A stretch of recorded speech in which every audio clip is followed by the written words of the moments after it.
Hello, I'm Devin Rue, a professional fantasy cartographer and illustrator, and you are listening to the Quip and Quill podcast. My name is Em. I'm better known as Scald. I'm one half of AQH. With AQH, I do a fair bit of the writing as well as all of our formatting and layout. You can find me on Twitter at Scald of Shanann or with the Awfully Queer Heroes account. And I love making D&D game content. I'm also forever DM, and up until just recently, we just wrapped up a campaign. But I've been DMing and playing since I was about 14-ish. I am Kel. Hello. I originally started AQH, then Emma joined me later. I am primarily on the AQH Twitter account, which is Awfully Q Heroes, because Twitter has a text limit and wouldn't let me write queer, which was very sad. It made me most upset. I, however, am the equivalent of a TTRPG newbie, where I have only been playing since COVID occurred, so about 4-ish years now. Absolutely love it. Played a few different systems, Star Trek, D&D, one that we're testing that cannot go into further, and a couple of others. But yeah, I absolutely love playing, and I think we're probably going to set up an in-person session soon, which I'm really looking forward to. Hopefully. Yeah, yes, that's the plan at least. Yes, and if it's not board games, then it's films and some other geekery. But you can always find me on the Awfully Q Heroes Twitter account, and happy to discuss any amount of TTRPGs. And we've published, what is it? How many Kickstarters now? Yeah, 11. Yeah, 11. So we have the 12th later in the year at some point, but for Tartarus. We make original D&D content adventures. Pathfinder as well. Pathfinder as well. Now Pathfinder 2nd edition, now that that's out. Yes. And all of our stuff is for increasing LGBTQ representation in games. It's all also access friendly as well. You're better at this than I am. Thank you. I'm just like, I like games and I like books and I make things. We make cool queer shit. Come check it out. We make cool, fun gay stuff. Come talk to us. Just say hi. Yeah. I like talking to people. Then you're in the perfect place. Because here's where we get to talk about everything. I love talking about things. Yes. All right. So we're going to start off with 11 fucking Kickstarters. Yes. That took a lot. I bet. Yes. I just finished recording another conversation about Kickstarters. I will eventually be doing my very first one because why not? Nice. Yeah. Oh man. So do you specifically go through Kickstarter? Are you doing backer kit? How are you going about your process? I started on Kickstarter. It's always been Kickstarter. There are reasons why we avoid backer kit, specifically because of how much they end up charging the creator. Yeah. It's much more cost effective to go through Kickstarter. And at the end of the day, I think a lot of people don't understand how difficult it is and how much marketing is involved. Because Kickstarter, it's like your project can have great writing, it can be amazing, but if you don't have really shiny, eye-grabbing artwork, and if you don't advertise enough, you will not fund. Doesn't matter how good the project is. And I think it's hard because it's not necessarily an accurate representation of like what it is that you're trying to produce. You have to make it look a certain way to appeal to people. And for us, at the end of the day, after all the work that goes in, after the money that goes out on ads, Kickstarter obviously takes a fee. And even if we do a decent amount, the amount that we take home is usually for the work we've done on the project. It is extremely below minimum wage for the amount of work that goes into it. So it is not, for us, it's not profitable. The reason why we do it is because we love it and we love getting our material out there for people to have and people to use. But for the amount that we both put in work-wise, we're probably making like $1 an hour. Maybe. It's not even that, honestly. Not even that. Yeah. Full transparency. Are you fine with me going full transparency? Okay. Thank you. Sorry, I should have checked that one first. Full transparency then. On the last Kickstarter, if I open that one up, let's. The last one We technically, as far as anyone looking at the project sees, we earned 6,107. What we took home was less than $500 each. Oof. Yep. I could get the exact numbers, but it was about $367 around there, wasn't it? And because, I mean, for us, obviously, some of a fair chunk of the funds go into advertising. Kickstarter takes the fee. Some of it goes into, again, formatting, advertising, and then you have to actually pay for printing and shipping physical products. Yeah. Which is not cheap. No. So, but we had. I was very lucky in the finding of the printer. One of my first projects before Emma came on board, I went to someone else to help me with the formatting. Mm-hmm. And they did the typical I don't want to be offensive with this. They did the typical cishet man thing. I was like, oh, you have a project and you're a single seeming female on your own. I was like, well, non-binary, but sure, okay. And they just railroaded it. And at the time, I was like, you know what? I need experience in this, so I'm going to let you railroad one of them. Fine. And that was actually really helpful because when you try and search printers for books online, the majority of the ones that come up for printing on demand or small batch printing, anything up to 200, 1 to 200, they'll charge you anything from 30 to 200 quid for a book. And this person, which was the best thing that came out of that very, very uneven and terrible experience, they put me onto Mixam. And hands down, they are the best printers for quality. This isn't an advert for them. I'm just, over the 4-5 almost years that I've been working and printing the books, I am so impressed with everything that we've had. Their quality has always been top notch. Anytime we've had a problem, they've fixed it without hesitation. Emma had one of our last Kickstarters. The books were left out after Emma had gone to bed. And it chucked it down all night. So I phoned them up when the books were left out in the rain. Like, what do we do about this? No, that's great. We'll send you a full replacement. No questions asked. You don't need to send us pictures. We did anyway, because, you know, accountability and stuff. Right. And they just said, yep, we'll send you the entire shipment. We're really sorry about that. And we had it within like 3 days. And that was from England to America, which, interestingly, here's another little thing that's randomly very useful for anyone who's making Kickstarters. If you're printing in America, don't use mixam.com. Either, and this is the wild thing, either use mixam.co.uk or mixam.au, because it is cheaper to print it in England or Australia and ship it to America than it is to print in America. Not really surprised by that. So are tarot cards, for that matter. Much easier to print outside the US. Yes. Been doing a ridiculous amount of research on it for the deck that I'm slowly making. And just finding out, not to say that anything printed in the US, if you do a small run, it's worth it. To not pay for the shipping, customs, and everything else. But if you are doing a large run, it does not work very well. No. Local printing is, luckily, the thing, if you're printing books, there isn't a customs fee for bringing them in, which is something very helpful. Mm-hmm. But I'm guessing tarot cards probably will. As far as I know, yes. I've been talking with people that have already done Kickstarters and made their own tarot decks and everything else.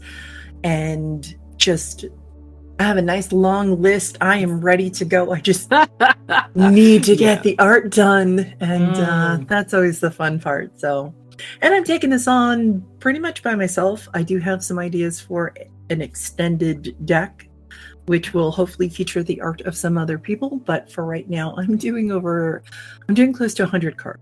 Oh, that is a lot and very impressive. That is an undertaking. Yes, it is. But the good thing is the majority of it's going to be maps. So nice. I'm good. Pretty much done and sorted there. Oh God, I still can't get it. It's really impressive to see 11 Kickstarters. Well, we were doing 3 a year for a little while. That was exhausting. Yeah, that was a little too much. We've pulled Yeah. back. We're now only doing 2 a year, and even that is like the boxes that people won't be able to know about it on the podcast. But behind me, I have a giant stack of a medium stack of boxes. There's about 8 boxes down there that are books ready to be fulfilled from the most recent project. But I moved to America Sunday just gone, so I've been sorting out getting all my stuff in situ, and I just kind of dumped them there for now. I was like, I can't deal with this while I'm moving and trying to figure out a bank account and a job, and I was like, they'll just have to wait. Right. So you're doing fulfillment yourself? Yes. Yes. We looked with how much we spend out on everything else. Right. We couldn't afford it. Despite the extra effort of fulfilling ourselves, it's the only option unless we want to actually come back in the negative for months. I mean, because we do so many, we have a fast turnaround. The writing's always done ahead of time. Sorry, duplication words there. Don't know. Anyway, we always, as far ahead as we can be, because we need to commission art and various things like that in order to finish the products. But Emma will take the writing that's been done and completed and edited ahead of time, put that into the formatting as much as possible with spaces for where the images are going to go, and then we just have to wait on the images to be able to put in. So we looked at, it wasn't the last project, it was the one before. We looked at Game Quest for English and American fulfillment. Mm-hmm. But we have to have a fast turnaround because we've got another project coming up in 6 months' time.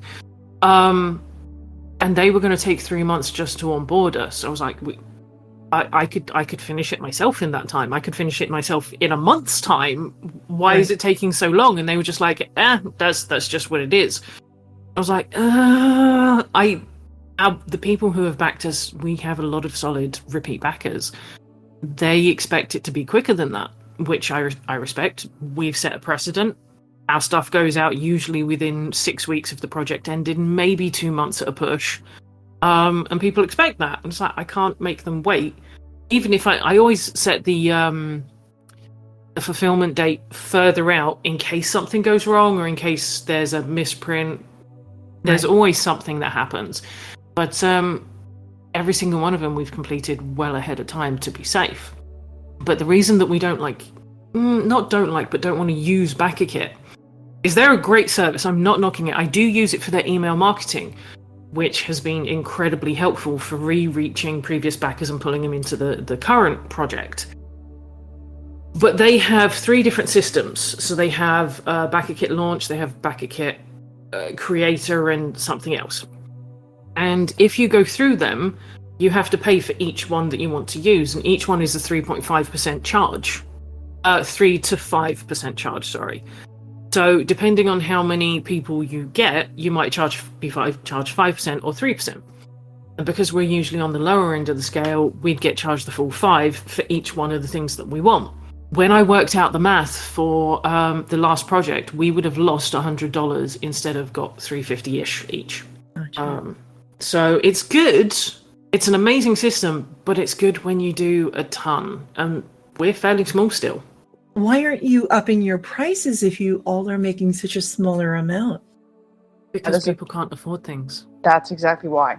So what we do is we're in it because we love it. And one of the things that we've noticed is a lot of Kickstarters have begun charging 25, 30 something for digital copies only, which is such a price barrier to so many people. Right. People are, at least speaking as an American right now in America, things are not great money-wise. I can confirm the same for England. Things are not, people are struggling. And so when we talk about making our work accessible, that's also, we're talking about making that financially accessible, because you shouldn't be excluded from something because of your socioeconomic status.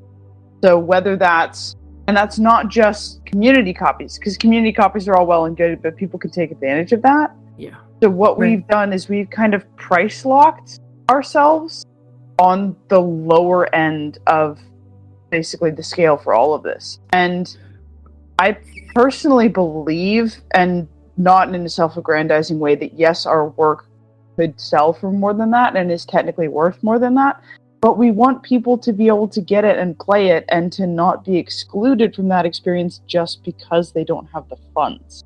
Yeah. Because, when we talk in the gaming community, a lot of folks who enjoy games, at least that we know of, they're not the richest folks out there, And so we've chosen to keep our prices intentionally lower to make our work more accessible, because at the end of the day, I'll speak for myself, but I believe the same as Kel. I care less about the money that I make and more about the products that we make getting into people's hands.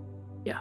But as a result, it means that we work very, very hard for very little income in exchange, or at least in comparison to the work that goes into it. Yeah. Have you thought about making a stretch goal that you could get paid more? We do that. We do. We do include that as a stretch goal. Every single time I do it, though, I get people complaining and moaning at me that you should pay your people proper money. It's like, we do. The people who we hire, we hire proper editors. We pay them their proper rate, and if I can pay them more, if I think they're undercharging me, we pay them extra, regardless of them saying please don't. Not that anyone would, necessarily turn away money, but they're like, no, it's fine. Very British and all that. And we're like, yeah, we'll just give you an extra 50, 100, whatever I can afford. We've argued people higher before. We do. Yeah. We've argued penny higher, and Owen's made maps for us for a couple of projects, and he wasn't charging us remotely enough. I was like, no, I'm not comfortable paying you this. And he's like, oh, I can go lower. I was like, no, you're going the wrong way. Please go higher. He's like, I can't charge you more. You're my friend. I'm like, charge me double, please. Right. Yeah. And he was like, no, it's fine. So I just ended up sending it to him. I was like, you are worth more than this. Stop belittling yourself, please. Yeah. With Kickstarters, when we have made a stretch goal to give a bonus to the team, yes. We have had people complain that we're not paying a fair wage, to which we usually explain, no. Every external artist that we work with, everyone we commission or that we hire that we work with, we pay them their rates or higher. We get the low rates. Yeah. We get the sub minimum wage, the two of us, because we can. So we take that.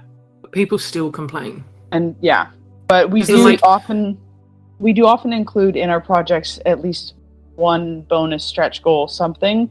So we do have that as a stretch goal in our projects. Again, Kickstarter is hard, and even with proper advertising, it can be hard to get enough interest and emphasis behind your projects. We've also personally experienced a lot of difficulty because our stuff is very outwardly queer. Yes. Which means a lot of our advertisements become nesting grounds for a lot of hate commentary and hate speech. Whenever we do send out Facebook ads and stuff like that. And it means that there are people who will avoid our project, or places where it would be advertised instead, it gets kind of blind blacklisted because it's queer. So that's one of the issues that we've run into with our work, is that it makes it very hard for us to get our work out there. Do you remember that guy who asked for a refund because he didn't realize it was gay? Yeah, I do remember that guy. Yeah. So we have awfully queer heroes all over the Kickstarter pages for all of them. We have rainbows. But past that, we're not like, oh my god, it's gay, because we like the work to speak for itself. But it's pretty obvious just looking at the initial part of the screen that this is queer as fuck. And someone backed it, and then they complained when they got the digital copy. They were like, no, this is unacceptable. You've put artwork in there that I fundamentally don't agree with. And I'm like, the fuck are you chatting about, mate? Obviously I said it far politer than that, but they were like, there's just artwork, I'm like, are you talking about the gay flag? He's like, yes, I fundamentally don't agree with this. You must refund me immediately. And then started hounding me. I did refuse to refund them. It's like, mate, you should have done better research, and I'm not refunding you because you don't like that it's queer. Deal with it. That's definitely you're a bigot. You paid for it. Yeah. Yeah. Should have read better. But yeah, so we do suffer for it. We do. We definitely do. Oh yeah, we get a lot of that pretty much all over. One of my favorite things so far about this podcast is someone got mad because I asked for pronouns, and so when I posted about it, someone's like, Oh, you're the pronoun crowd. I was like, damn right I am. Oh, I was like, sorry, this slot is no longer available. Goodbye, donk. Yep. Oh, jeez, that is painful. I'm sorry you had to go through that. Oh no, I'm very used to it. I've been out since I've been in my teenage years. I technically came out when I thought I had already come out, so I've come out twice at least to my family, which was really hilarious to me because I thought they all knew. Like my friends were like, me coming out to my friends was just me existing. So I just assumed my family was the same way. Yeah. And then the family that I was really close to was like, wait a minute, what? What do you mean? Oh, jeez. Right. And the fact that I took on the label queer specifically, one, because I think that for me, I dislike that everyone wants to put you, like, I need to know exactly what your sexuality is. I'm not fucking you. You don't need to know it. Trust me, we're fine. If you want to hit on me, don't, because I'm married. So my sexuality is still none of your fucking business. But I absolutely want to make sure that people understand that I am not straight. And, another thing is because I love how much I'm such an instigator. I love how much people do not know how to react to the word queer. Yeah. They're like, what exactly does that mean? It means I'm queer. Yeah. I don't know how else to fucking explain it to you. There's something very satisfying about making people think. And I've only recently taken to having longer hair. It's down past my shoulders now, but all throughout my youth, I've always worn usually men's cut clothes because my shoulders are too broad for women's clothes. I have a more muscular build. I used to have like a buzz cut short hair. I was mistaken as a guy all the time. All the time. And when people would realize that I wasn't, it's just the weirdest thing to watch somebody get that and then watch their reaction and how either distressed or upset or confused or angry people get. And I'm like, I'm just trying to go walk and get a drink of water. It's like the wild. guy when we went out for that meal 2 days ago. Oh gosh, I don't even remember when that was. We went to, I didn't know where the restroom was. We were leaving. Emma walked with me because we needed to both go to the same place. We went to the restroom, and without questioning, we both walk into the ladies. And I spy because I'm very aware of where male presenting people are around me. I spy a guy over the corner of my shoulder, and he follows us in without question, without looking at the door, and then stands. Because you've got short hair, you're wearing shorts, t-shirts, I'm wearing guys' clothes, and he kind of stands in there with us. Looking a little bit, so he's looking at the cubicles like something isn't right here. And it takes until a woman walks out of one of the cubicles, and he just turns around and walks out. Whoops. Yeah. Oh, guy. At least he didn't kick off or anything. That was... Yes. I mean, well, if it helps any, you also get it in the opposite direction. So I'm very female presenting. I've almost always had long hair, or at least shoulder length. I wear dresses all the time. I almost always have makeup, blah, blah, blah. You get it in a different... in a way that is so bizarre to me, I guess. Like a perfect example is I was talking about, being married on Twitter or something. I was, being married is whatever. And someone's like, oh, your husband must be so, unhappy with you. I was like, I don't have a husband. He's like, how could you be married? I'll let you stew in that all you want. But, right. But the amount of people that have said things to me with like, oh, you don't look like a lesbian. Did you not wave your carabiner in their face enough? Right. I'm like, well, one, I guess technically I'm not, but I guess to you I am. It doesn't matter if you're right? Some form of sapphic. Right. That could be bisexual, that could be lesbian. It doesn't matter to me and anyone who's listening. You're married, so it's irrelevant. But right. you know, like what? Like you're married to a woman. Are we supposed to wear headbands that just say "I dig chicks"? Gay. On them? What's I mean, I would wear that. I would too. Yeah. Yeah, I just for Pride this year, I'm putting all of my my Pride stuff back on because I last year before, I was going to make a whole other site and then was like, I don't have time to like promote another site, so I'm putting it back on. Yeah. And it bringing out all of my very odd stuff. So I have like I have queer alignment shirts. I have one that says like chaotic queer. Fun. Yeah, that's fun. Yeah, that's cool. I wear all these things all the time because I love to make my own designs, and then everyone, can I buy that? And I'm like, well, now you can. I'll put it on my website. Hold on. Yeah. But yeah, I will. You know, it is bizarre to have people look at you one way and just like, you know, obviously you must be a man if you have short hair and wear men's clothes. Even though, why are clothes gendered? That's just fucking weird to me. Yeah. But, you know, or if you're feminine presenting, oh, you can't be a lesbian. Oh, that's right, because you think makeup and dresses and everything else is just for the male gaze. I mean, technically, if you're in drag, then it's for the male gaze, but not... But yes. Yeah.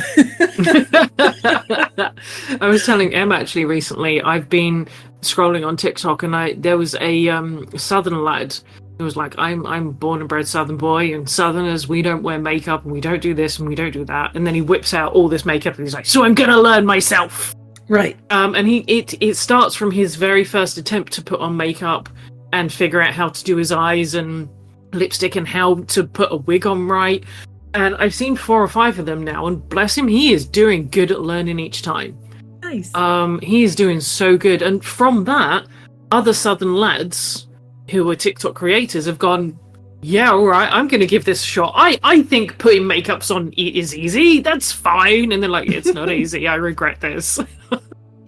What I love is I follow someone on TikTok. I can't remember his name. It's going to bother me. But he wears makeup as a guy, dates women, and the amount of comments that he gets with people presuming that he's gay or bisexual, whatever he's like, my sexuality has nothing to do with it. Yeah. Tonight I'm going on a date with a woman though, and he's gorgeous. Man is gorgeous. You know, and I'm just like, see, I love that. Yeah. Because makeup has always been something that men wore. Yeah. And now they don't. Just like especially heels were invented for men. Well, yeah. You know, and so were dresses, so were skirts, so were wigs. All of this stuff wasn't invented just for women. Most of it for men. And the fact that, you know, real men don't. Fake men don't either. I don't understand what the hell that fucking means, but I don't know what a fake man is. Like a cardboard cutout, maybe. I mean, but then saying that, if you have a cardboard cutout of someone like Ewan McGregor, that's still a real man. Right. I mean, I was just thinking like a blow-up doll. Oh, yeah, I didn't want my brain to... That's terrifying. That would be a fake man. Or those dummies that you used to have that would drive in the car next to you so you can go into the HOV lane. I think that must be an American thing. HOV is the carpool lane, where you need to have more people in the car, so you just put a dummy in the seat next to you so you don't get pulled over. Thank you. I like it. Okay. I mean, it's also so it doesn't look like you're driving alone, you know.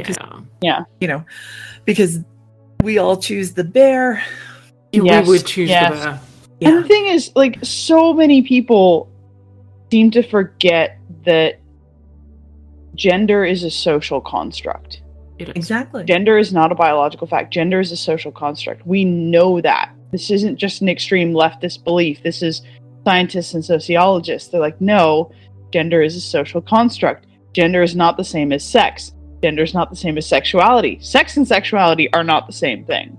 Right. And so it's just, I mean, you know, it's exhausting sometimes. It is. It's like, people, can everyone just calm down? Why is it so important what is in someone's pants? Right. Like you said, Denver, it's like, if you want to hit on me, don't. What happens in the bedroom for me is my own business. Right. So yeah, I tend to keep a D20 in my pants now, just so if someone asks me that, I can tell them to roll initiative. I just don't wear pants. there That you go. also works. That also works. That works. Yeah. I meant my trouser pocket. I should clarify which pants I was referring to. Right. I wasn't going to say anything because most Americans don't know, but that's fine. Yep, no, for the English side of things, I'm clarifying, just in case there is a distinction in America which I am not touching. Yes. That side can just be left as it is. Yeah. I mean, in that case, well, no, nobody needs to know if I wear pants or not. But none of anybody's I think that probably business. that wouldn't be comfortable having any kind of dice in the nether region pant version. Like, especially if it's It depends default. if you have the little pocket in them or not. Oh, swimming pants, I suppose. Yeah. Yeah. Fair, Well, valid, they right. have them. They have them in regular Really? undies. Yeah, for like I have never wallets and encountered stuff. this. Apparently, people want to hide things in undergarments. They have them in bras too, which I thought was really interesting. That They is have little cool. Pockets. That is cool. Yeah. I haven't Don't put worn your a cell bra in phones like there. 10 years, so yeah, I decided bras were just not comfy and I stopped wearing them like 10 years ago. It's problematic when you try and run. I do feel like I'm going to knock myself out, but Right. yeah. No, I actually found something that's kind of like a very stretchy undershirt that I wear because I am rather large-chested and bras are incredibly painful, but also because I have an injury at the base of my neck and bras are just Yeah. Ooh, ouch. Right. Yeah. So I found Ouch. something that keeps me from bouncing too much, Yeah. the wonderful things everyone gets to learn on my podcast. Yes, quite. Well, Emma will know this. Yes, quite. Emma, I've said this to, and bless her, I am so sorry that I do keep saying this to you, but like we'll be doing some kind of exercise, and I don't know, jumping jacks because I'm trying to get fitter. And I'll get so far, and then I'll like get a bit energetic, and I'll just have to stop, grab my boobs, and go, "Oh, tits!" Yeah, Because right. they're about to knock me out or something, or they're hitting my chest too hard and giving me palpitations. Yep. I've made jokes that I can take out small villages with mine. Nice. Flotation device, though, you'll never Yeah. have a problem about drowning. Exactly. That's good. I have a friend of mine, and assuming that they ever listen to my podcast, they'll know exactly what I'm talking about. They have a picture of because I come from New York and off Long Island, and we used to go surfing and swimming and everything. And they have a gorgeous picture of the Atlantic Ocean right off of Montauk Point, and way in the distance, there's this little pink dot. Okay. Technically, those are my boobs. Because I had None of the rest of you is visible, just your boobs. just my boobs. I was floating on my back, and the only thing that they could see was a very bright chest Oh my part gosh. of my bathing suit. And they Oh, thought this man. was the funniest thing that they've ever seen. So they took a picture of That is it. cracking. It's pretty funny, not gonna lie. Yeah. That is amazing. I was like, I hate you and love you at the same time. Yeah. Oh, jeez. Yeah, we've gone from queer representation to boobs. I mean, But what sapphic person doesn't love boobs? right. They are I the mean, best. you know. Mhm. And they're great thinking devices as well. Absolutely. Or they're also great at helping you stop arguments. Yep. Make I somebody use mine laugh as when you like a weren't thinker. expecting. When I'm really stressed thinking, I just have to grab a boob and just like give a little squeeze to like get my brain going. Do you mean your own or someone Yes. else's? Because you just said a boob, and I was like, oh god, if anyone. And Yeah, just a random passerby, you know. No, my own. hold on, I'm breast- thinking. Yeah, please don't move for a second. I just need to think from your tit. Thank you. Right. Full disclosure, because I feel obligated to explain for the sake of anyone listening. As your wife, your boobs are not the only ones that you grab when you're thinking. Believe me. See? This is true. See? Yep. Okay, my. Yeah, but not random strangers. swear, not random strangers, no. Yeah, I only grab yours, and you're my wife, so it's okay. Like walking through the room to go get something, and all of a sudden I'm like, oh, okay, you're thinking. It's like, hang on a minute, I need to think about this, and it's just Okay. like, boob. And you have to look at them too when you're doing it. If it's on another, Yes. if it's on Yeah. you can look up the feeling, which is what I do. Yes. But when I need to think and I'm like looking at my wife, I really intently stare at them. And she's like, Yeah. I'm starting to feel uncomfortable. Yeah. Sorry, hun. Oh, Yeah. That, or Emma has particularly impressive biceps, so sometimes if I'm wanting I to see. think, I'm just like, please squeeze your arm so I can just, okay, good, thanks. The thoughts come back to me and I'll just walk off. Right. My wife is a former professional cyclist. Ooh, And I like love to good say ass. about yeah, you could bounce a quarter off her ass. Yeah. Yeah. That is major respect. Her calves must be amazing. Yeah. They are, and she has huge thighs. Like she has to buy pants bigger I was gonna just to say, get her legs probably in them. 'cause she crush a still watermelon with those. rides. Oh yeah, like Yeah. it's nothing. Nice. Like it's nothing. And it's hilarious because I love to because she's also like me, and she'll wear dresses often and everything, and I love to find cute little dresses for her to fit in. But I always have to find them like a certain length because one, she's kind of short, so I'm 5'9", she's like 5'5", so Okay. yeah, so dresses are a little bit longer on her. But like I can't buy her any pants, I can't buy her any shorts because I like what I know will fit her waist. I don't know if it'll fit her legs or not. And then it all depends on whether or not she's out riding every day. And hilarious. Yeah. I mean, it's a good problem to have. Right? I mean, you should see her in a pair of heels. Jesus. Nah. There's a reason I buy her nothing but dresses. Fair. Respectable. Yeah. I can't argue with that at all. Hats off to that one. Yeah. Well, the funny thing is like, because I said before that I'm very female presenting, there's so many people that are genuinely confused by like, which one of you? I was like, if you say the guy, I'm gonna kick you in whatever body part I can get the closest to and hit the hard, because like that no, isn't with how chopsticks. relationships work. Yeah. When No, people everyone- ask that, like, oh, so who wears the pants question, to me, it's a similar vibe to the "what's in your pants" question. Yeah. Yes, I'm just absolutely. like, why with the pants again? Yeah. Right. I Well, just you know- generally tell everyone that I'm a chopstick, and it's like, try and figure that out and walk away. Right. Because that's not a penis reference. That's like, you don't have a knife or a fork or a male or a female body part involved in chopsticks. So it's like, that's what we are. Right. And I just I've say had that so there many is no confusions. men in this relationship, and that's kind of the point. Yeah, that's an excellent way to answer that one.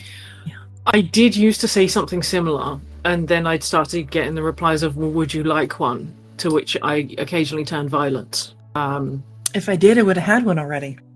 Yeah, fair. Yeah. Gotten a lot of this in my life. Yeah. I mean, like, if I wanted a penis, I'd just go buy one from somewhere, It's I going to would be just go in the more- drawer.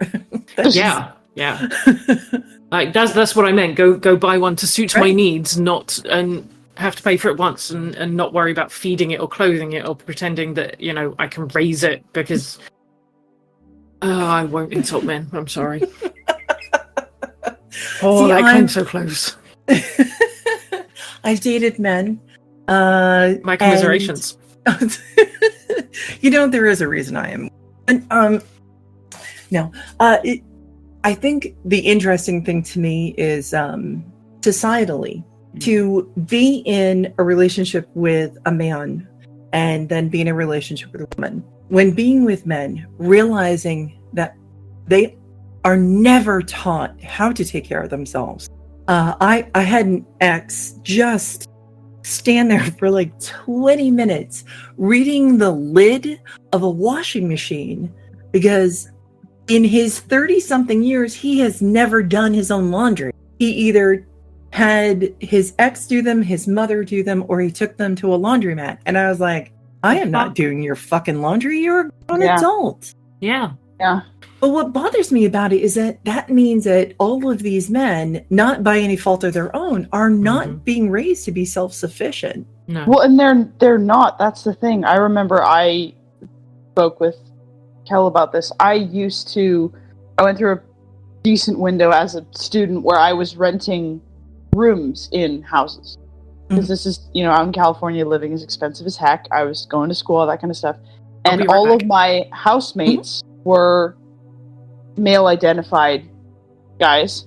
Right. And I remember being like, what? Because I was the only one who would clean anything. I was the only one who would take out the trash. I was the only one who would, take the moldy food out of the refrigerator. Right. And I just remember being like, why is this not...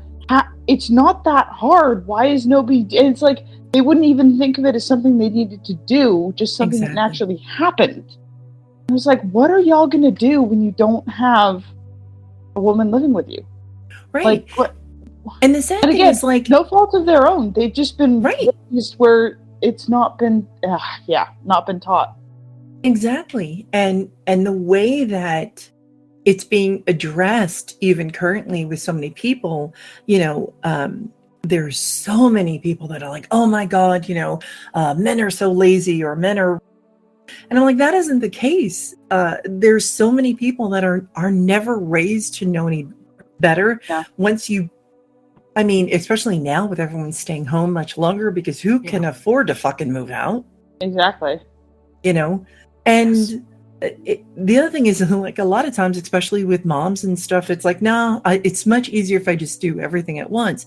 It's not even like, oh, I should be teaching my son how to do this. But we absolutely teach girls to do this. Yeah. It's that whole idea of gender as a gender as a social construct. Because it's like, oh, if you're a guy, here's what you have to learn. We're going to teach you how to fix a leak in the sink. We're going to teach you how to change your own oil in your car. If only that was actually being taught, though. Yeah, and if you're a girl, we're going to teach you how to do laundry. We're going to teach you how to cook. These are the things you need to know. Right. And just the whole idea that so much of what we do and how we interact with each other is based on these social status quo of what's expected, based on very outdated gender models, is honestly a little ridiculous. And for a lot of people, there's aspects of it that, again, like you said, are no fault of their own. It's just growing up in our particular Western culture. It's kind of fucked in terms of gender stuff like that. Yeah. And what I love about the internet and the way that we are growing a global society and a global language is there are so many people that are realizing,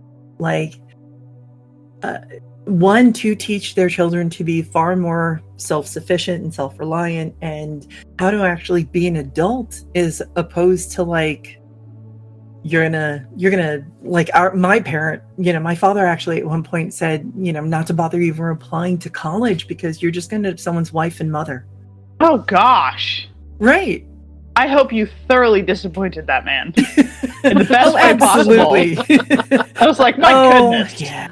I've been a disappointment to him for my entire life. It's been great. Oh, heck yes. Yeah. Good for you. Yes. Good. But the other thing is, that is exactly what, generations before us are like. Yes. What alternatives were there for women? Mine point blank refused to let me go to the English equivalent of college for you guys. So university. Yeah. I was going to go to uni to do IT. But the male school teacher said, oh, don't bother sending her. By the time they finish, everything will be outdated and it will be a completely useless degree. And while that is true to a certain extent, because things did progress so incredibly fast and continue to do so, no university degree is useless. It's and there was, in England at the time, it was different to how it is now. I couldn't get a loan at my age for going to university without their approval. They had to guarantor it, and they just refused. And then I started work, and it was so hard. And now I'm here, I'm actually reconsidering being able to do that potentially because I've got a decent paying job coming up, and various things. So I'm looking at maybe doing that now at 42. Right. Because when I was 16, which was when I was leaving school, what was the age at that point, it just wasn't an option for me. Because my parents went, oh no, that's you shouldn't be doing that. IT is a manly thing, and the men say that it'll be outdated anyway. Yeah.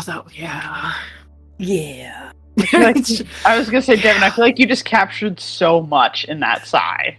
Yeah. Just Have you heard the song Labour? Because that is generational women's rage, if you've heard that. I don't think I have. It's the chorus is all day, every day, therapist, mother, maid, nymph than a virgin, nurse than a servant, just an appendage, live to attend him so that he never lifts a finger. You make me do too much labor. Oh, Jesus Christ. I mean, that is pretty spot on. Yeah. And everyone who's found this song, there were so many people stitching it and things like that on TikTok that the person rewrote it with thousands of women singing along with her because there was that many that had gotten involved, and it basically just ignited this thing online. Mm-hmm. And even people who were saying, people were saying, I have an amazing husband, this guy is great, but my generational rage, I am bellowing this song. And it's true, but there's so many. Even the line like, so that he never lifts a finger, is that saying he doesn't do anything or that he never hits someone? You know, this, yeah. And that sigh, I think, encapsulated that. I mean, again, we pick the bear. Yeah. And I'm looking at such a cute little bear on Discord right now. Right. I'd pick that bear. I'd pick that bear. There was actually a Russian lady that I saw this morning hugging a bear. I was like, well, that's why. Yeah, pick the bear every time. Right. Oh yeah, that is going to be its own episode at some point, I'm sure. Yeah. Why to pick the bear? Why not? Right. Well, I mean, it's not as predominant now as it used to be, but if anyone does want to work in the tabletop space and are female presenting, you absolutely are going to be met with sexism. Oh, yeah. Even just to play in this industry, even just to be a player in the tabletop space, is the amount of stuff that comes out. But working in it is getting better because I've been doing this for over 10-ish years, however long it's been. It feels like forever. Yeah. It's been a while I think Critical Role is about 10 years, and you were probably with them from roughly the start, right? Well, I wasn't. No, I started working with Critical Role in 2018. Oh, okay. Yeah. But I started drawing maps in about 2012, 2013. Yeah. That's 14 odd years. 14? Yeah. Jesus. Wow. Dang. Yeah, that's impressive. Good for you. Impressive. Yeah. So, and when I first came on the scene, of course, everyone assumed I was a guy, despite having female pronouns, and at that point having my picture online. And the words "mistress of maps" over everything. Now it's turned to matriarch because I have been doing this so long.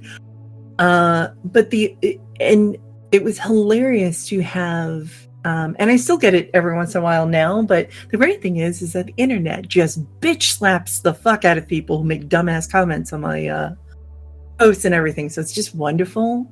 Yes. And half the time I don't get to see them because if you don't follow me on social media, I don't see your comments. Oh, fair enough. Yeah. Nice. Yeah, that's helpful because you must get spammed. I used to get it a lot, and surprisingly not as much, or it just gets deleted before I even see it. Good. That's so good. But yeah, there's at one point there was an entire Reddit thread dedicated to how shitty my artwork is, what an asshole I am. Wow. Yeah. Okay. I bet you were an asshole because you didn't smile at a guy, right? Well, the funny thing is, like, I am not good at all at how do we phrase that? Just shoot from the hip. Don't worry about it being diplomatic. Well, I'm trying to think of like how to. I'm not very good at. If you're a bigot, an asshole, a sexist, or whatever, I have absolutely no desire whatsoever to not bruise your ego or to be nice to you or put it politely just in case you may not be meaning it in a dickish way. I don't fucking care. And sometimes this is not good because there are people that genuinely don't mean it that way, but it comes across pretty bad. But unfortunately, the majority of people have. And it's been very interesting to watch how much the industry has changed and how much the online community has changed. I really wish the in-person community would catch up. Anyone who's had to play at Comic-Cons at a random table has, especially the smaller ones. But yeah. Well, and it's tricky because I know one of the plus sides of being part of the TTRPG community, at least for us in the Twitter space, is that there's a lot of really wonderful, open-minded, welcoming people there. And you can meet with and interact with some really great people. And at least for me, sometimes I do that to such a degree that I forget almost how messed up some other aspects of that are. And how many people are still in the "this is a boys club" thing, and keep your pronouns out of my game. And, you know, if you use the word ancestries instead of races, you can't play at my table. And just like, if you use safety tools, get out of my game. And just, I respect that people can choose to run their games the way they want to run them, but throwing a fit because people want to include something like safety tools at a table, it just is a little ridiculous. Yeah. Not too long ago, I made a post saying like, hey, I have a queer gender bending character that I was thinking of writing about, you know, would anyone interested thing. And I was just being very tongue-in-cheek. Of course I know that they want to read it. The Venn diagram is a circle. Wait. Hold on. I'm actually thinking about this. Was this about pirates? Yes. I remember that post. I saw your post. I missed this one. Oh my god, no, I remember this because it was something about queer pirates, and I remember I saw it at like 8:00 in the morning because I follow you on Twitter and said, come on my feed, and I just remember thinking, lesbian pirates, let's go, you need to write this. Right? Yep, that works. Yeah. The amount of people, if you read through the comments, there's so many people that are like, why do you have to mention that she's queer? What difference does that fucking make? What's the story actually about? Like, why does any of this matter? This isn't enough to actually read something. I was like, first off, it's a joke. Secondly, I now know you're an asshole. Right?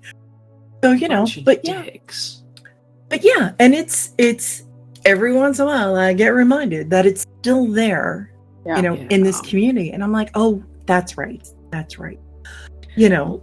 It's like we went to UKGE, UK Gaming Expo, and we like to, as with everything, make it as gay as possible. So we got a 10-foot photography backing stand thing, and we attached a giant ass rainbow to it so that everyone could see it. Pride flag. Was it the more recent all-inclusive pride flag?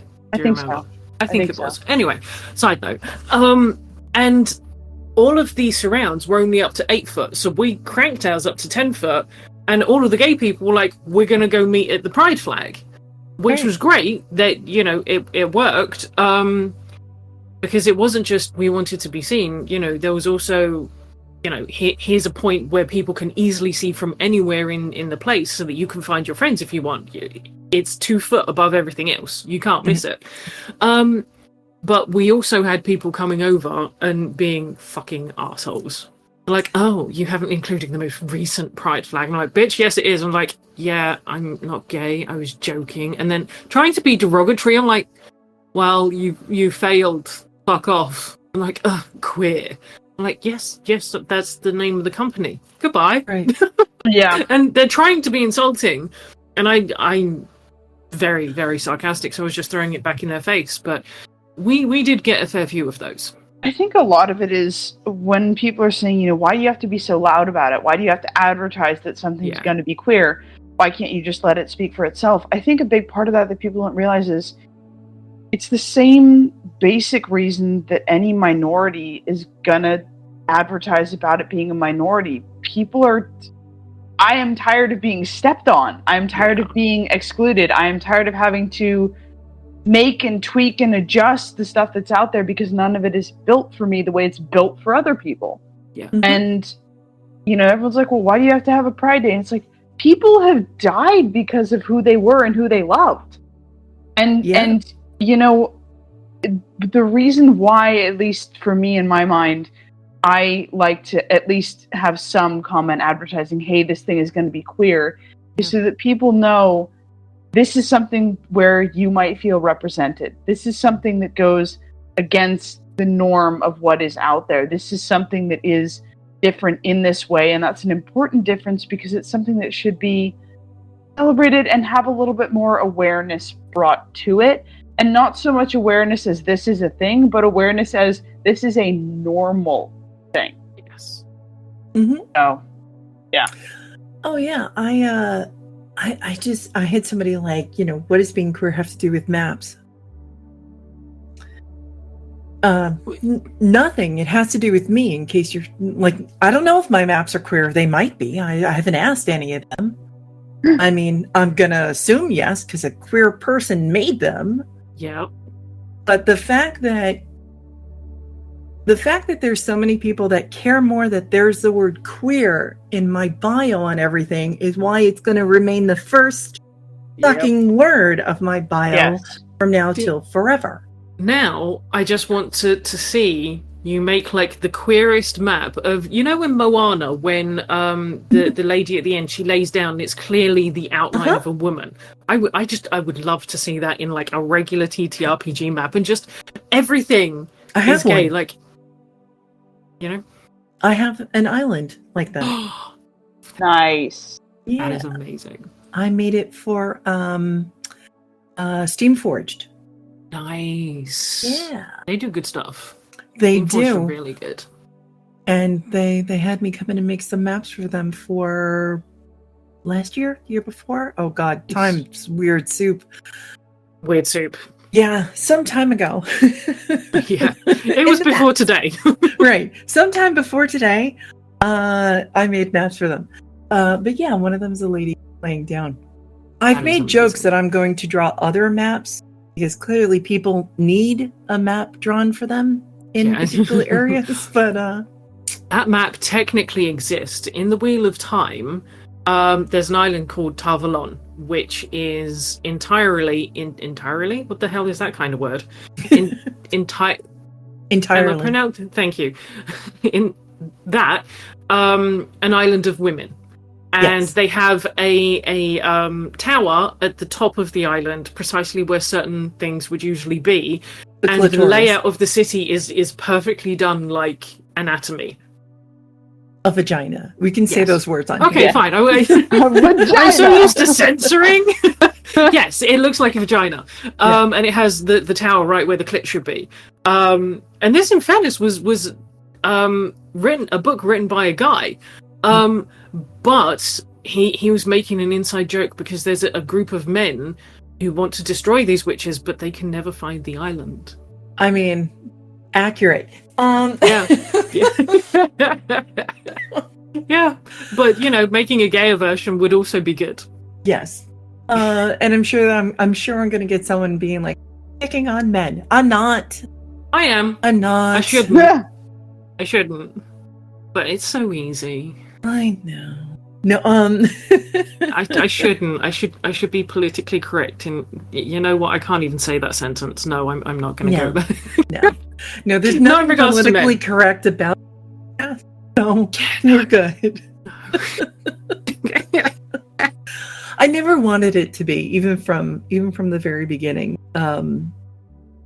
Which this was going to be a whole other thing, which I was actually expecting when I very first started. I was like, oh, it's going to be about world building because it's one of my favorite things to do, and I wanted to bring on other writers and creators and stuff. And then it immediately took a whole other life of its own. Nice. And as projects often do. Right.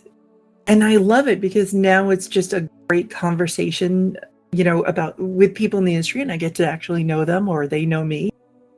And the great thing is, like, this is absolutely a podcast for non-bigots, non-assholes. If you have a problem with us talking about sexuality, gender, or anything else, this is not the fucking podcast for you. No. Because everybody who wants to tell me, well, what does that have to do with tabletop RPGs? Or it has everything to do with it. It does. Everything to do with it. Yeah. It does. And I mean, I'm sure, obviously, from what you've shared, you run into this too, but being female identified, but especially for us being queer, has made it very difficult in the industry. Mm-hmm. We've been able to get our stuff out there, and we've been able to meet some cool people and stuff, but it has been hard. A struggle. And it continues to be a struggle. And there's a lot of hate speech that you will find out there from just randos commenting on your stuff. It's like, dude, if you don't like it, don't interact with it. That's how the algorithm works. Right. And the biggest thing is how many people just take offense or the fact that it is queer related. Yes. Yeah. Whenever I do Facebook adverts, which I try and leave till closer to when the project's going live, I always get tons of hate. And thankfully, it's actually gotten to the point now where it's very similar to what happens on your Twitter. Other people jump on them and slam them for me, so by the time I log in at whatever point, they've already been thoroughly shamed. But I've had people quoting Bibles, passages, telling me that I'm going to burn in hell. I'm like, great, I would love a condo over the lava, watching all the lesbians doing strip dancing or whatever the fuck with alcohol and drugs. Because it doesn't matter whether it doesn't matter that I don't drink or do drugs. It makes them angry when they're like, you're going to burn in hell. I'm like, yes, please. Because that's where all my friends, according to you, that's where all my friends are going, and I don't want to sit on some stuffy white cloud playing a harp. I want to be where the party's at. And if drugs are bad, sex is bad, lesbians are bad, alcohol's bad, and all that is going to hell, sign me the fuck up. Right. And, my favorite response to that has always been like, but we don't get to have sex in heaven, so what does that have to do with whether we're fucking on Earth? Exactly. Right? So, I mean, why they not get to have sex in heaven? Why would they? Because sex is a sin. Oh yeah, it's right not up on my Bible. Okay. Yeah, they'd have to find a married couple up there, I suppose. Right. You did, however, point out, insofar as the Bible is concerned, which I haven't checked myself, but I think is accurate, that the Bible actually says in the situation of the man and the bear, you're supposed to choose the bear. It's true. The Bible says this. Yes. So yeah, we're just following that good book. Oh yeah, great churchgoers that we are. Yes. Oh goodness. Yeah. That's the other reason why I have a also going back up on my website is I have a bunch of it says CEO, but it's Coven Executive Officer. Nice. Yeah. That's a good one. Yeah. That's a good one. You. We took down our online store because it was more expensive than what we could afford because we weren't making anything off it. But we had things like a picture of a uterus, then a corpse has more rights, which it does technically in most states. Yep. We had some good ones like that. What was the lesbian one? Oh, someone protective lesbian. I liked that one. I still wear that one. That was a lot of fun. And I wore it to a Viking event And I completely forgot what I was wearing. I didn't think anything of it. And I'm just walking around wearing some kind of protective lesbian. And occasionally women would turn around and go, oh my God, thank goodness you're here. I'm like, wait, what? What do you need? And she's like, no, your top. I'm like, oh, yes, great. How can I be of service? How can I help you? It's caused some really fun situations.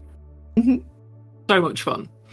But we shut that down because it just wasn't viable. But while we still have access to them and get them for myself because right. I really like wearing them to cons.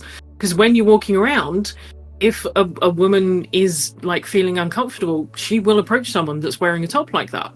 Yeah. And I have had some people do that before and be like, this is random. Can you maybe point me to here or point me to there? But I had someone else like, can you walk with me to this place? Because I don't feel great right now. And I think, there's too many people. I don't feel comfortable. I'm like, yep, let's go. And that's nice. Yeah.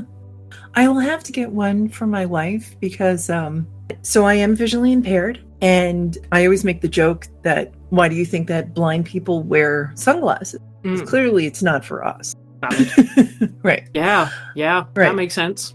A lot of it is because normal sighted people are really uncomfortable with someone who doesn't make eye contact.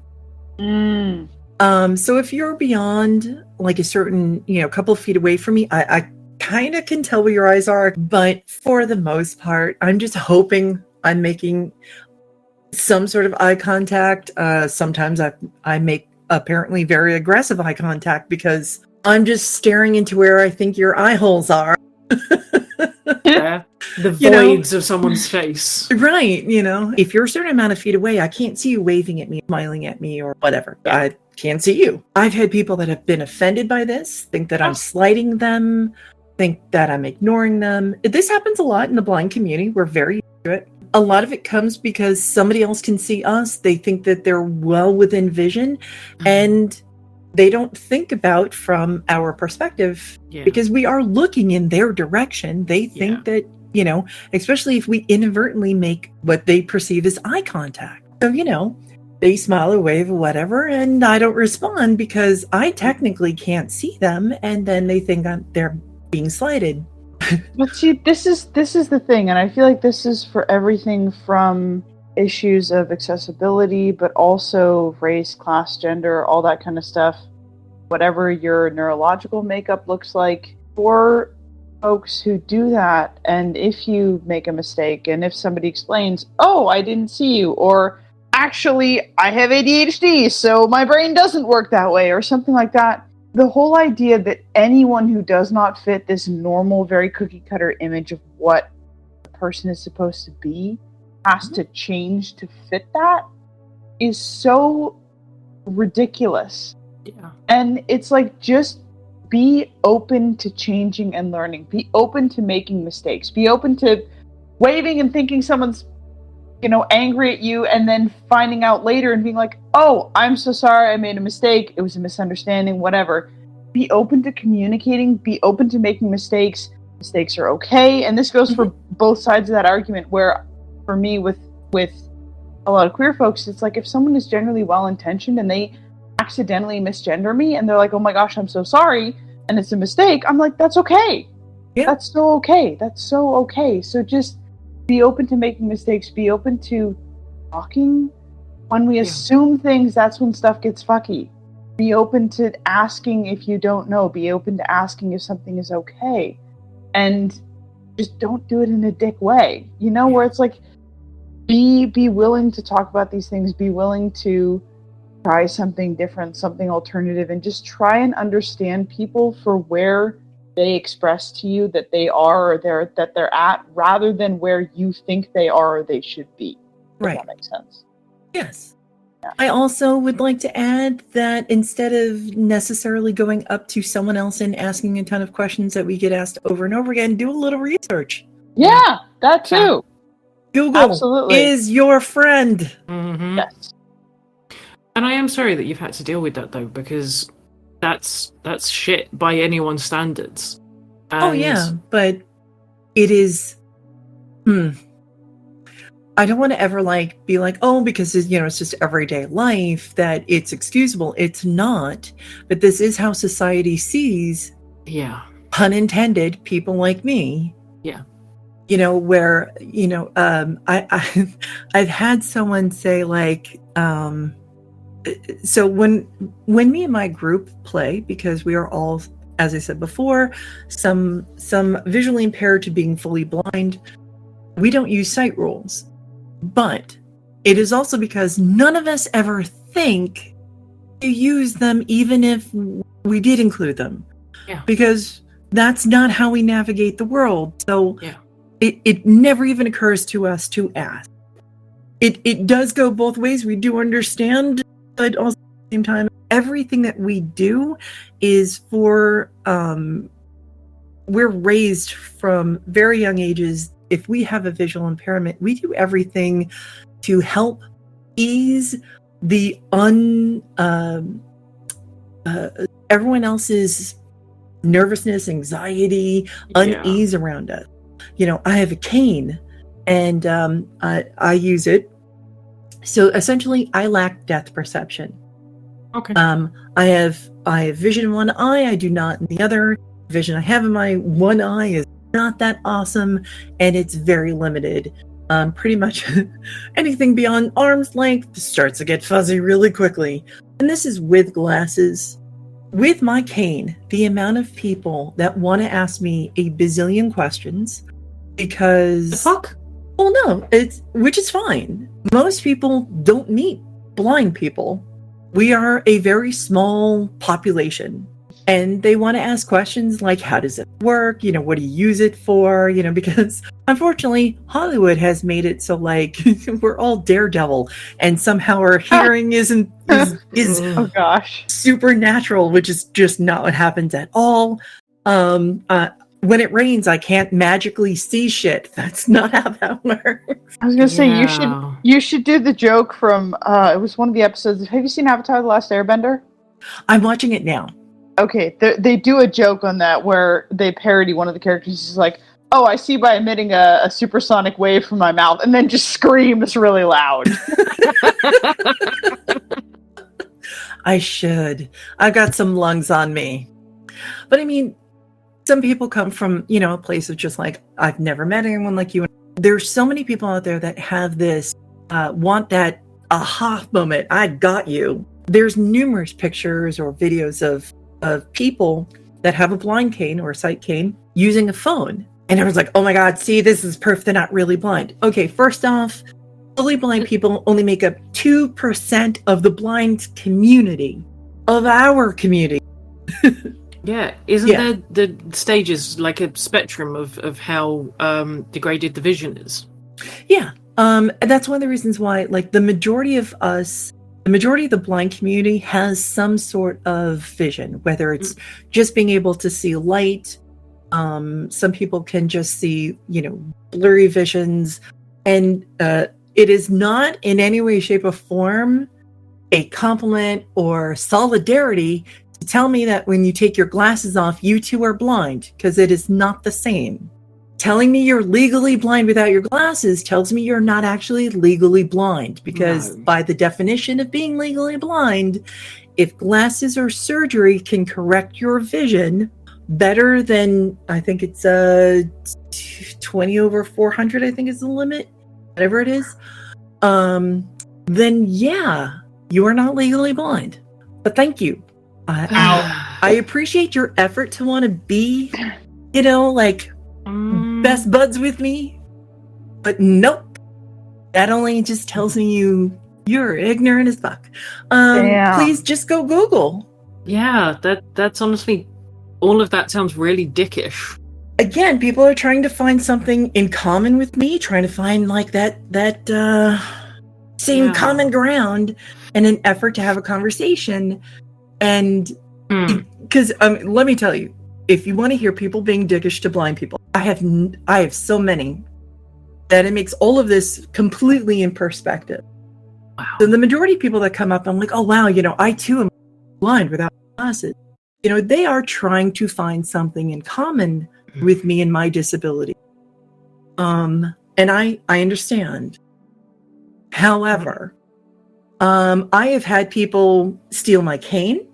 I've had people walk up and wave their hand inches in front of my face to prove if I'm blind or not.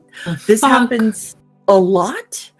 I have had people grab me and literally almost throw me into a building to push me away from traffic because somehow me walking a straight line down a sidewalk is not, I'm somehow just going to magically turn and run traffic. Right. The fuck? I've had so many people like, oh, how could you possibly be blind? You create art. So that is being dickish. That is being mean. And there's so many people who desperately want to be allies with zero to no effort. I swear, please, if you genuinely want to include us, there are so many people out there who work with our community that do sensitivity reading, that do all the effort, have tons of links. Hopefully I have 2 people that are going to hopefully be on here. There is so much information out there now. Yeah. You do not need to go up to a disabled person and talk to them about it. You also don't need to correct me on how I'm going to refer to me or myself and my community. Oh my gosh. Or the fact that I say disabled. Don't you just love it when people correct you on your own stuff? And it's absolutely, and it happens a lot. What the fuck? That's so painful. What the shit? I had somebody tell me that I couldn't possibly be blind because I didn't have alt text written on my post. Oh, fuck off. Right. And I was like, first off, not every blind person needs alt text. Right? But also, I am using a different app that tells me I'm putting in alt text. Yeah. And I never thought to check it because why would I check my own fucking posts? Yeah. When I know I'm writing it in there. It just wasn't being transferred over. And this kept happening, and it's one of the reasons why I stopped using that app. But it is one of the reasons why I describe, oftentimes I describe what is going on in whatever picture I'm sharing. I don't need a novel. I didn't need you to wax poetic verse about this gorgeous sunset picture and how it makes you feel in the alt fucking text. I need you to tell me it's a picture of a beautiful sunset. That's it. I'm sure that there's other people that will argue with me. That's fine. You can choose whatever version you want of that, but I personally don't. I just want to know what's in the picture. Also, because it doesn't really matter. Let's just get to the post. Yeah. But if it's described in the post, it doesn't need to have alt text. Why? Because you just described it in the post. There's a description one way or the other. Right. Yeah. And here's the thing. I'm visually impaired. I don't have a learning disability because of it. And the fact that everybody links these two together is infuriating, isn't it? Absolutely. Yeah. I have deaf players, hard of hearing to deaf players, both big and little D's. That sounded wrong, but I know what I meant. And I will have, we'll be at a table, we'll go to a restaurant or whatever. And if somebody notices that one of them is signing to me, instead of talking to them, they will talk to me and ask me what they want. Oh, we have people how do you guys play tabletop RPGs together? Are you serious? Do you not know how communication works if you can't see or hear somebody? Yeah, I think what you could do is just come up with more and more ridiculous ways to answer these dumbass questions. Oh, yes, I have. People are like, how do you pay? You should be like, well, first thing we do is we all take off our underwear and we put it on our heads, right? And then the next thing cans. So we have cans. This is what we do. We have cans and we tie a string to the end of a microphone or to the end of our headsets. Right? And then we put a little metal can is at the other end of that string and it sits on our desk. So for us blind people, that'll amplify it. But for my deaf friends, they just put their hands around the can and the vibrations tell them whatever we're saying. I love this. Oh my gosh. Right. There are people who have believed me. Oh, that's painful. And I've never corrected them because I'm like, sure. There are an amazing amount of things that people will believe. It wasn't me. I had to correct someone that I formerly worked with many, many years ago. I was probably about 20, so I don't know, 20, 23 years ago-ish. I was working as assistant manager in, I think you call them model stores here, similar to that, where you could get like standees of an alien or a model train or a car or things like those. And they'd employed a lovely, adorable kid who was like 16 years old. It was her first job. She just wanted a little bit extra money while going to, I don't know what you call it here, darling, 16 to 18. Like high school? Okay, thank you. Which was college for us, but high school here. And she just wanted a little bit of extra pocket money, essentially. So she only worked 3 or 4 times a week. And she knew nothing, bless her, about queer people, I should add there. And one of my colleagues, I did not find this out for a solid 6 months, convinced her very, very easily that telling her that being gay was catchable from a toilet seat. It isn't? Well, you know, who knows? Right. So every time I went to the toilet, she would bleach down and completely scrub the entire toilet before she went in. So we had the most immaculate, restroom that you could possibly think of, and it was wonderful. It was great until I found out, and I was like, okay, well, do I play on this or do I tell her the truth? And we both needed the toilet at the same time, so I just bolted because as assistant manager I could. I didn't have to be stood at any one point. She had to be behind the tills. So I was like, taking advantage, I'm just going to run to the toilet. And when I come out, she was crying. I was like, what the shit is going on, right? Why? She's like, I really, really need to the toilet, but we're out of bleach and I don't want to be gay. And at this point, I felt so bad and I had to tell her the truth. Yeah, but she believed that for well over 6 months. There's people that believe if you take a baby's temperature with a rectal thermometer, it'll make them gay. Did you know every single rectal thermometer has already been used? Yes, not necessarily in someone's rectum, but yes, it needs to be tested before it can be sold. Within the human body. Yeah. Yes. I find that so disturbingly hilarious. They do clean it afterwards, one would hope, but you know. One would hope, ideally. Yeah, you would think, maybe, potentially. Yeah, you know, but I mean, think of all those poor gay people now. You work in a thermometer factory, they're all gay. Yeah, it's better than being at a fudge packing factory, though. Is it? I don't know. It depends. I mean, once you're gay, isn't that the next logical step? Well, so I've heard. I hop, skip, and a jumped over that personally, but yes. See, being in England, I could go to the town of Muff and learn scuba diving there. So, Muff diving, yes. Yeah. Yes. Well, muff diving. Oh, yeah. So I managed to avoid the fudge packing factory and went to the town of Muff instead. There is honestly a town in Ireland called Muff where they deliberately did this for the giggles and that factor, and it's just perfect. Yeah, you can buy t-shirts that say, I learnt to dive in Muff.